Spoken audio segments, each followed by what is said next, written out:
So it's Cody from the Keepers of Nerdom. How y'all doing today? I thought today would be a fun adventure to talk through a fascinating piece of Lego Star Wars history. I believe this is the Generation 1, if memory serves, TIE Fighter. Came with a stand to display your TIE Fighter on, which I just thought was really impressively fun. And one of these Stormtroopers, I believe, came with it. The other one, not sure what set he's from, but he just ended up with it because they have identical body drawing on them, and also ironically have nothing on their heads as well. As a side note, the Generation 1 Stormtrooper helmets look really good, but as you'll see inside, the pilot helmets are a little bit different. So overall, a fantastically interesting piece of nostalgia. One of the things that always strikes me as fascinating is that Generation 1 Legos for Star Wars were very just basic. And you can see that. You'll see there's some dust on this because it's been sitting up on a shelf for a very long time, because it's kind of just a fun part of my childhood, just having this memory of, this is here. You can see the dust on the top of the Legos itself.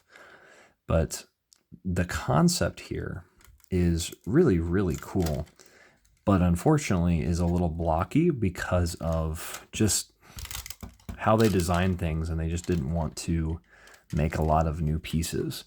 Now, one thing I will note also that's really good and exciting was the lack of stickers. This is a printed on piece right here. There is no sticker there. There are 3 things that are printed on here as far as the Lego set itself beyond the minifigure that are new. So you've got those Imperial logos. You've got the top of the TIE Fighter, that round piece, that's all actual printing on, not a sticker. And then this front part, the cockpit canopy, is just printed, which is fantastic, because imagine trying to put that on as a sticker. You'd get bubbles and you get things going a little wonky on the sides because of its rounded circular patterns there. But as you can see, like very, very blocky in between here, and they actually made it so that way it's, if memory serves, it's a little bit thicker than it should be as far as the TIE Fighters. But what's really cool about this, I'm going to totally mess it up, but this is actually semi-modular, so you could actually customize things and show like battle damage or make a battle scene with it on the ground being exploded or something like that. But it is a really cool thing that they did it like this. I actually really appreciate that about them. So this is a good thing. This is a really cool thing because it's a big piece that locks into this whole system. Nothing too elaborate, nothing too crazy, but a beautiful, beautiful piece as far as just history. Now, one of the things here is, here's our pilot. You can feel it. You can hear it crunching as I'm putting the pieces back together. Let's get the pilot out, because the pilot is both really cool. Like, I really wanted him really bad as a kid, but he also has some serious problems because the pilot, he came out with his, the piece that holds him in place attached to him. So let's try to get that back in there so we don't lose it. And it's easier said than done, as most Lego enthusiasts know. So we're going to have to actually pop all this out real quick and pop it back in. Super easy fix, actually. And I love that their control panel is literally just a reprint thing. That I don't know if this was Star Wars specific before or if there was something before this or not. So that might be another printed on piece as well. But overall, really cool. This character, wow, he is stiff. He has not been moved much from that cockpit in a long time. So they literally are just reusing the Stormtrooper helmet and just completely having it be a black piece, but then actually printing on Imperial symbols, which is beautiful. But you lose a lot because there's nothing printed on right here at all. Like there is, let me see if I can get a good close up there. There's no printing on the face at all. So it just kind of gets lost inside the face without any sort of printing. The body is very, very simple.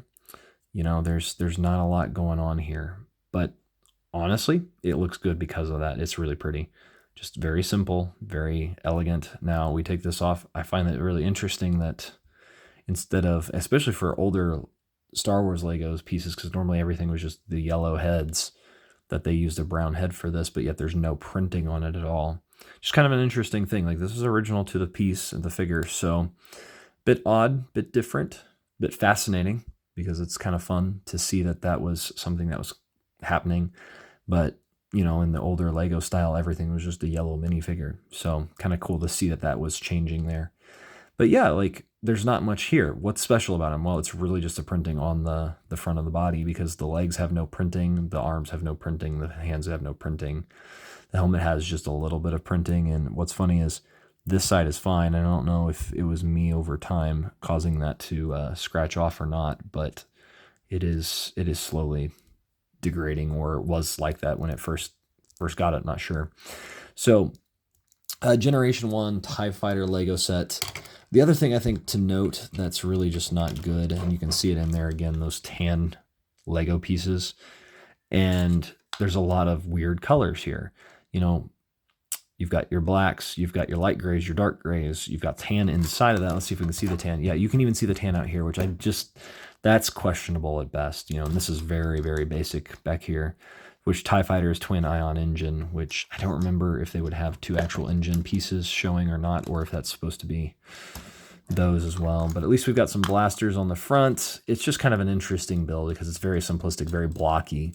And I think I enjoy that about the original Star Wars Lego sets, but yet it's also, you know, they don't look as good because they're just trying to do it as cheap as possible and not make as many new pieces as all get out, which the newer sets do.